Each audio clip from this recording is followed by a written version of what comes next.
In a glittering city where wealth speaks louder than dreams, a torn skirt sparks an unexpected love, and a fierce girl dares to rewrite her destiny. When the world says you don't belong, will she rise or fall? In the dazzling heart of Nairobi, where glass skyscrapers touched the clouds and the streets buzzed with impatient cars and hawkers, Zuri hurried across the busy avenue of Westland Towers. Her life was a tightrope, balancing university lectures in the mornings and a small cafe job in the evenings. Today she wore her best outfit, a vibrant ochre print skirt her late mother had once sewn for her. It was old but full of memories. The city air was hot and unforgiving, and as Zuri crossed the street, her heel caught on a cracked piece of pavement. Rip! The back of her skirt tore loudly, exposing more than just fabric. Zuri gasped, desperately trying to tug the pieces together, her laptop bag slipping off her shoulder. People noticed. Some chuckled, others stared. Zuri's face flushed deep red. She felt the weight of hundreds of eyes. Keep moving, she whispered to herself. Pretend it didn't happen. But not everyone watched with ridicule. Across the street, leaning against a sleek black Range Rover, Ao, heir to the biggest tech empire in Nairobi, froze mid-conversation. He had seen many beautiful women pass by in polished outfits and rehearsed smiles, but something about Zuri, her broken skirt, her fierce dignity, her desperate attempt to maintain her pride, struck him deeper than 1,000 perfect faces. Without thinking, Ao tossed his coffee aside and jogged towards her. Hey! Wait, you're hurt! He called out. Zuri, startled, clutched her bag tighter and turned, ready to run. Rich city boys meant trouble, always trouble. I'm fine, she mumbled, but her voice cracked slightly. Ao stopped a respectful distance away. His tone softened. Please let me help. You shouldn't walk like this in the city. People here, they're not kind. Their eyes met. A fleeting second that felt like an hour. Zuri saw no mockery, no pity, only a quiet, genuine concern. Something in her chest shifted, and against her better judgment, she nodded. Ao quickly shrugged off his expensive black jacket and, without another word, wrapped it around her waist. The heavy scent of leather and expensive cologne surrounded her, overwhelming and oddly comforting. Come, he said gently. Let's get you out of here. The city buzzed on around them, indifferent and loud. But between Zuri and Ao, a different kind of noise had started. The silent, electric thrum of destiny awakening. The city lights shimmered on the rain-slicked roads as Zuri followed Ao down the crowded sidewalk, clutching his luxurious jacket tightly around her waist. Every step she took was a tug-of-war between pride and gratitude. I should have just gone home, she muttered under her breath, but Ao heard. He chuckled softly. Maybe, but then we would have never met. Zuri shot him a sharp look, half amused, half suspicious. Men in the city always had smooth tongues. It was survival here, but there was something unusual about this boy. His eyes weren't hunting her like prey. They seemed humbled. As they reached the curb, Ao opened the door of a matte black car, a Range Rover that looked like it belonged in a magazine. Zuri hesitated. She knew better than to trust strangers, even handsome ones. Noticing her discomfort, Ao stepped back, hands raised in surrender. Look, you don't have to get in. I can call you a safe ride, or maybe you want to call someone, he suggested, fishing a gold-trimmed phone from his pocket. Zuri's heart pounded. The streets weren't safe for a girl alone at night, and her torn skirt made her an even easier target. Against every caution her aunt had ever drilled into her, she nodded stiffly and slid into the passenger seat. Inside, the car smelled of leather, fresh pine, and something distinctly expensive. She tucked her legs in and sat stiffly, hands folded tightly. I'll just drop you wherever you want, Ao said, starting the engine. Where do you live? Zuri chewed her lip. Giving a stranger her address felt risky. Just take me to Kairomo Street. I can catch a bus from there, she lied. He glanced sideways but didn't push further. As the car hummed through Nairobi's neon arteries, Zuri stared out the window, wondering why this boy, who clearly lived in a different galaxy, cared about a girl whose only prized possession was a frayed laptop and a second-hand dream. So what's your name? He asked after a beat of silence. Zuri, she said shortly. Zuri, he repeated, smiling. It means beautiful, right? Zuri rolled her eyes but felt her lips twitch. Yeah, and Ao probably means rich kid who likes rescuing girls, right? Ao laughed, a warm, disarming sound. Actually, it means joy, but guilty as charged on the rich kid part. Zuri turned to him sharply. So you're admitting it? He shrugged, smirking. Can't hide it with this car, can I? His honesty caught her off guard. Usually rich boys pretended, slumming it for the thrill, wearing fake humility like a mask, but Ao seemed real. As they neared Kairomo Street, he pulled into a parking lot instead of the bus stop. "I need to tell you something," he said, his voice serious now. Zuri tensed. "My father owns Jengatech. Maybe you've heard of it." Zuri blinked. Jengatech, the biggest tech company in East Africa, the pride of Nairobi's skyline, the company her university professors practically worshipped, the company where internships were like golden tickets to a better life. "You're joking," she whispered. "I'm not. And before you freak out, no, I'm not here to impress you. I wanted to be honest." Zuri's heart flipped over. Her mind raced. Had she just stumbled into something far bigger than she could handle? A rich boy, a tech empire heir, a torn skirt. It felt like a dream stitched together by a mischievous universe. Zuri gripped his jacket tighter, staring at him. She had to decide, was Ao a dangerous fantasy? Or the beginning of a story she had never dared to imagine?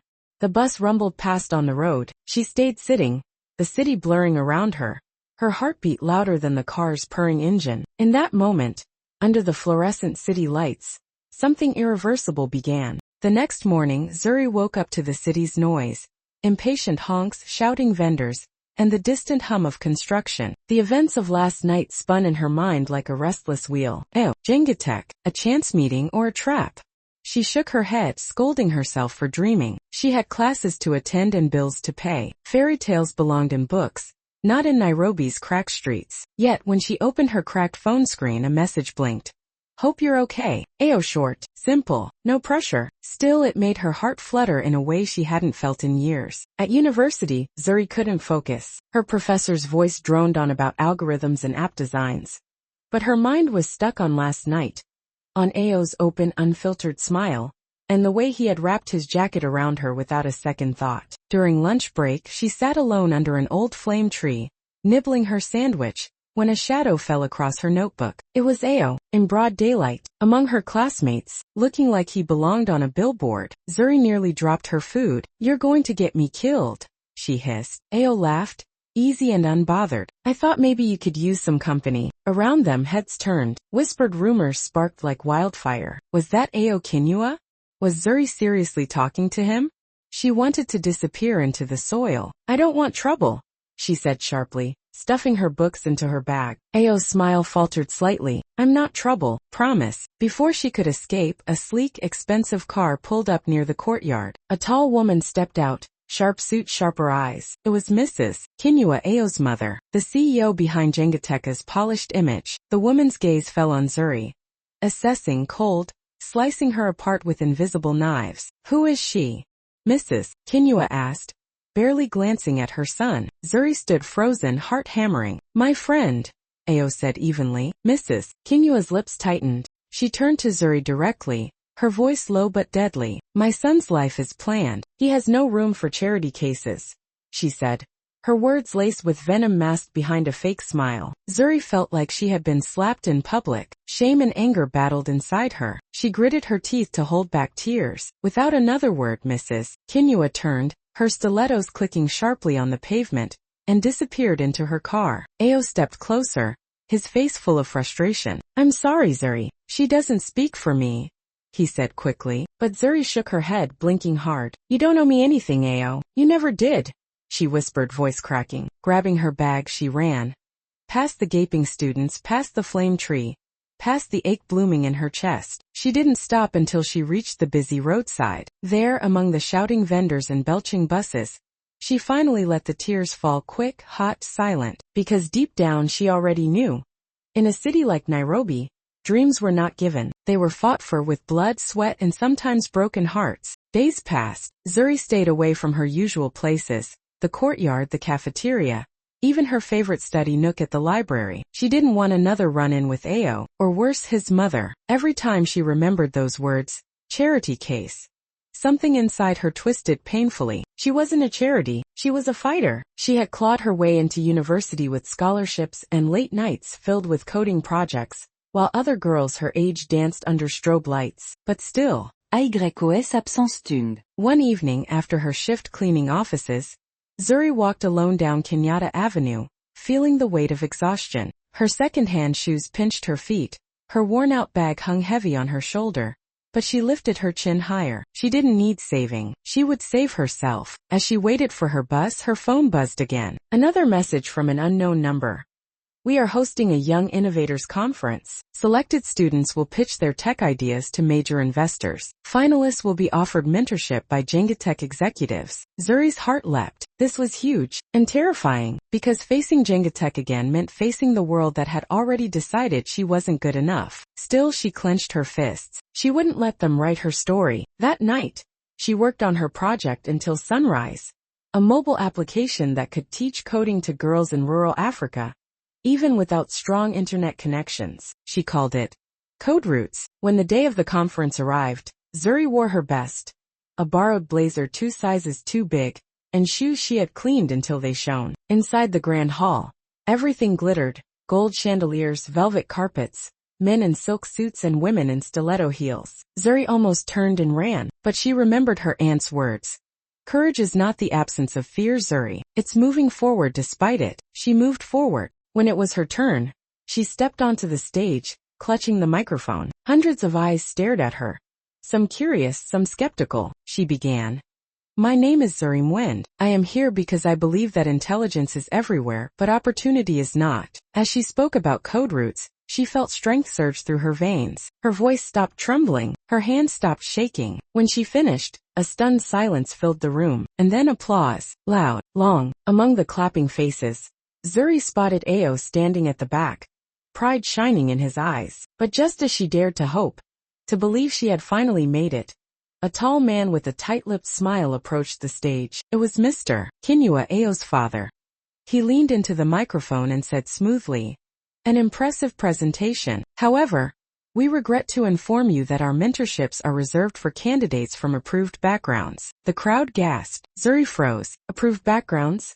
Meaning, wealth, status, bloodlines. The rejection hit harder because it was so polite, so polished, so merciless. For a moment the world spun around Zuri. But then Ao stepped forward. Without hesitation, without permission, he grabbed another microphone. Then you'll have to change the rules, he said boldly, his voice echoing through the hall. Everyone turned, because if Jengatech doesn't stand for raw talent like Zuri's, it stands for nothing. A hush fell over the hall. Kinua's face darkened. Whispers ran through the investors like wildfire. Zuri stared at Ao, stunned, breathless. In that moment, under the merciless chandeliers, a battle line was drawn. And for the first time, Zuri realized, sometimes you don't wait for doors to open. Sometimes you kick them down. Silence stretched heavy over the conference hall. Hundreds of faces turned.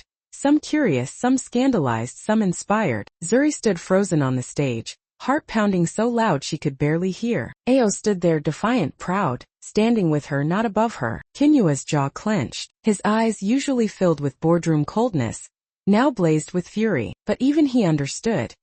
In today's world, appearances mattered, and publicly humiliating a brilliant young woman while his son, the heir of Jengatech, defended her, would be a PR disaster. He had no choice but to mask his anger. With forced calm, Mr. Kinua took the mic again. We at Jengatech value innovation, he said smoothly. And starting today, our doors are open to all backgrounds. The room exploded into applause.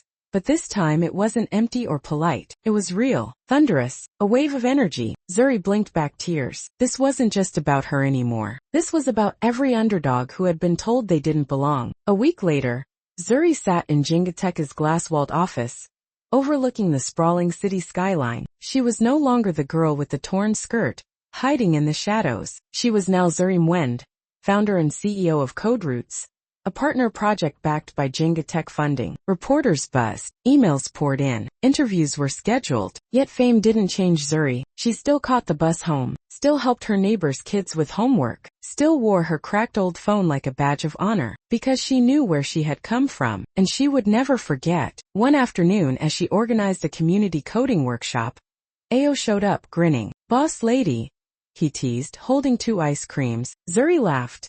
A real rich laugh that melted years of struggle. Still following me around?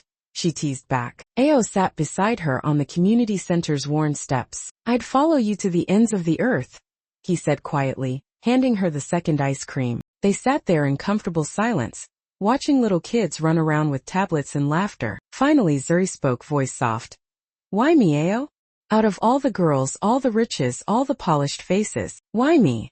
Ao looked at her, his gaze steady, because when everyone else cared about what they had, you cared about who you were, he said simply. Zuri swallowed hard, tears prickling her eyes. She had spent so long trying to hide her scars, her struggles. But maybe, just maybe, they were the most beautiful parts of her story. Ao leaned in closer. And because, he whispered with a smile, you're unforgettable. Zuri laughed, wiping her tears. Maybe destiny wasn't about wealth or luck, or perfect lives. Maybe destiny was about broken skirts, stubborn dreams, and wild hope. Maybe in the end love was found not in grand gestures, but in the quiet promise of two souls who refused to give up on each other. And as the golden African sunset bathed the city in a warm glow, Zuri finally understood.